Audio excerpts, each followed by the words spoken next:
Hi everybody, thanks for tuning in. I am going to be narrating this instead of listening to the live sound simply because there's 107 clips for the servicing of all these projects, and it would be a super long video if I just didn't play everything at either 10 to like 50 times speed. When I'm servicing, I don't go super fast. Most everything is about 120 inches per minute with various depths of cut. And what I'm doing here is I've made a couple passes already, just that way I don't take too much off. There is some chip out if you zoom in, but now that I'm taking a very small pass here, which is 0.02 inches, you're going to avoid all that chip out. And you can see I'm creating a ton of extra like epoxy chips and wood chips. And I didn't realize it at the time, but my dust collection system is actually clogging up. And it'll just continue to get worse and worse. So when there's lulls in the videos, I'm just going to be playing a little background music and letting you watch. I am going to try and keep this video under 20 minutes. There is a ton of surfacing to be done. And occasionally I will stop and play something back a little bit slower. So I'm checking the surety hardness here. It's at 80. Anything above 77 is quite good. The next little step here I'm going to show you is that there's no chip out anywhere on here. And there's a lot of videos out there with chip out and their epoxy and they've got to repair it after the fact. You don't need to do that if you got your feeds and speeds right. So 0.02 inches, 120 inches per minute, 80% step over, and everything will be fine. Right here I'm checking to see if I can even feel that. I can't feel that. All that is tool marks going one direction and then the other direction. That's all that is. There are some voids in the wood, but that's pretty common when you first surface, so you will have to repair those regardless. But the other thing is that you do see some burn marks on the wood. That's pretty typical because the hardness of the wood is different than that the epoxy. So you do have to choose what you want feeds and speeds for the wood or the epoxy. And I choose the epoxy every time because that stuff's a lot harder to repair. And I can just sand off the burn marks.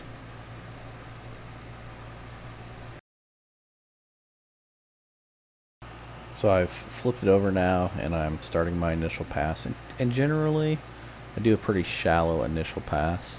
And once again you can see here that my machine is creating a ton of chips, and I have no idea why, because it looked like everything was unclogged, but there was another spot where it could get clogged that I didn't realize. I got to the bottom of it though.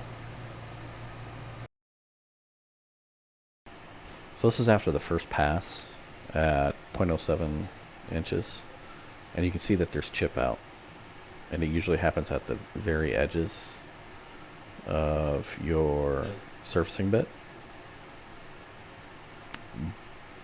But this is to be expected. However, if you go 0.02 inches instead of 0.07, it's not a big difference.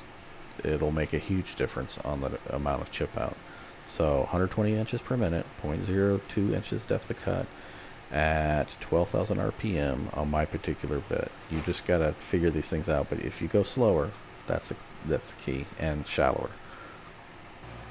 So this next pass is at 0.04 inches, which isn't quite 0.02, so there's still going to be some mild chip out, and you'll probably see that in the next little video clip here. But we're just trying to get everything flat and level and all the epoxy off of the bottom that we possibly can. So after the 0.04 pass, you can see that there's still some chip out. It's not as bad as 0.07, but it's still pretty bad, and we don't want to have to clean that up. So we'll take a shallower pass on the next step, and you'll see it just get cleaned up really easily. So now we're doing our 0.02 depth cut here. This is at 25 speed, so I think it takes like 6 minutes to do a pass at this speed. So It's quite time consuming actually, but better than sanding. So this is our .02 pass, and I was thinking about doing another one, but decided not to, and those are actually bubbles in the epoxy, not chip out. Everywhere else it's pretty pristine. The tooling marks here, you cannot feel them. There's maybe just a little bit here and there, but for the most part it's just going to be simple, easy sanding. The only reason I might have done another pass is this right here. But it's not really that big of a deal because this is the bottom and there is going to be some overlap of epoxy on the actual wood itself, just simply because some of it was deformed bad enough that I'd have to take off way more material than I wanted to, and it's just not necessary since it's the bottom of it.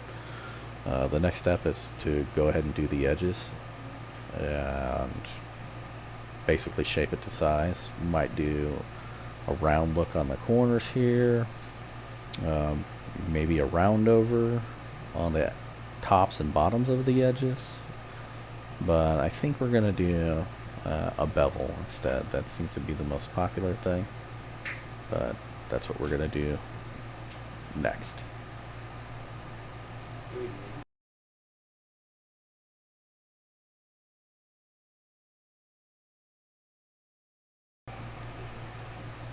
So everybody has their own method of securing their workpieces to their CNC table. Personally, I like to do a combination of carpet tape and hot glue.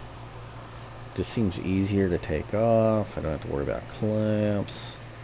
Yeah, it does cost money over time because the tape isn't exactly cheap, but and occasionally you do get some movement if you're just using carpet tape, so I do tend to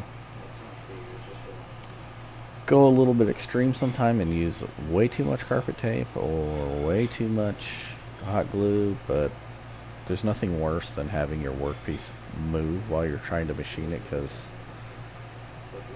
it could really seal your fate if you're making a piece for a customer, and if it's too small, then because you drove your CNC bit across the top of it, it's just best to avoid that at all costs. And the easiest way to do that is just to be extra careful. And I don't like clamping it down because then you have to make special tool paths and things like that where you have to change your Z height to go over your clamps, and then sometimes you can just go right through your clamps. Although I 3D printed my own clamps that are plastic, so you can just chew right through the stuff if you did make a mistake, but this is just easier for me.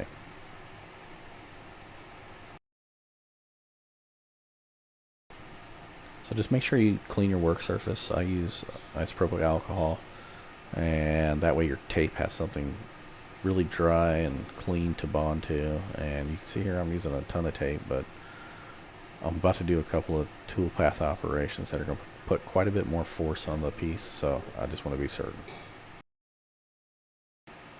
So what I'm doing here is every once in a while that carpet tape will kind of roll up on itself. You need to make sure that stuff is absolutely flat.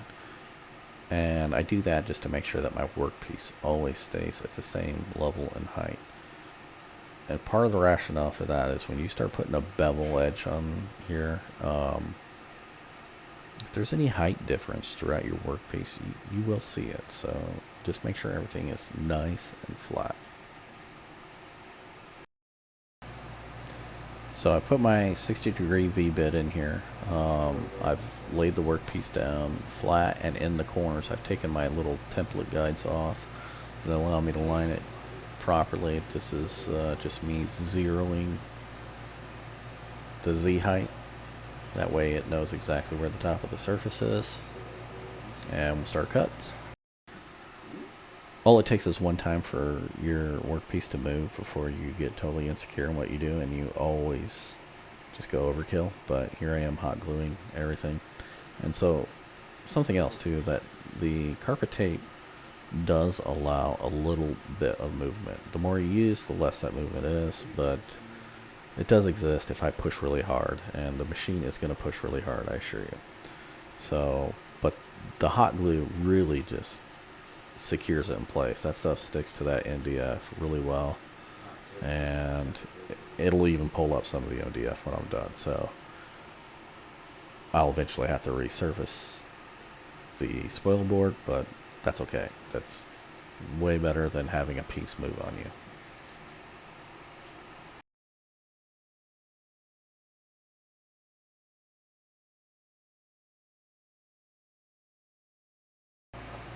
So we'll do this bevel cut at 0.4 inches deep, 18,000 RPM, and about 100 inches per minute.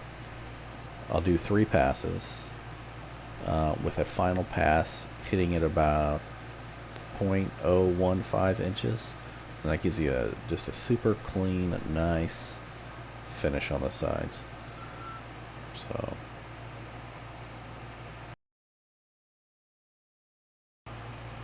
So I'm switching over to the compression bit. Now we're going to do the edges, and we're going to follow that same pattern that you see there. Just we'll come in just a little bit closer so we overlap the bevel cut a little bit and go from there.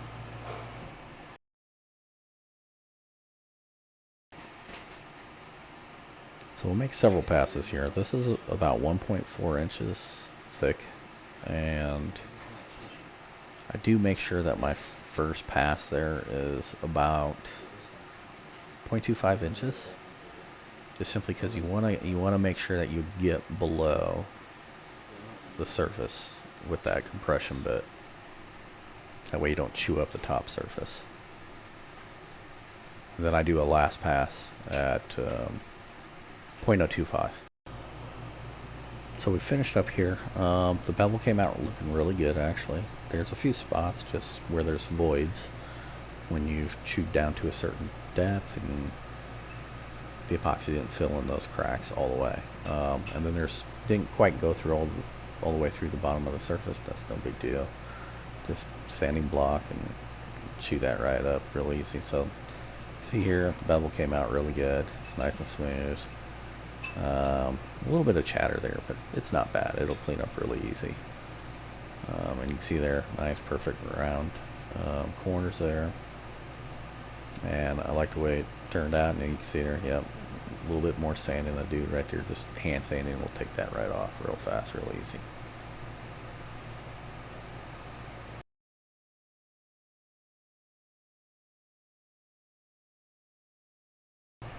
So just to kind of show you, my little homemade sanding block here just cleans that stuff up really, really easy. You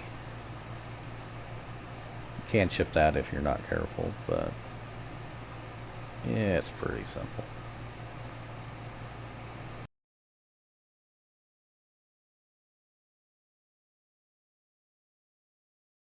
So here's just a quick shot of some of the tools that we used. The hammer to pry up our workpiece, carpet tape, scissors, sanding block, 3 CNC bits. I am missing the hot glue, and I do use some Goo Gone to clean up the scissors because they do get gunked up with the carpet tape. Here's our 3 CNC bits, the compression bit, surface bit, and our 60-degree V bit. If you made it this far, here is our final product for this stage. There's more to go. But if you can, and if you learned something, please like, subscribe, comment. Any one of those things really helps me out, helps the algorithm, and appreciate it. Thanks for watching.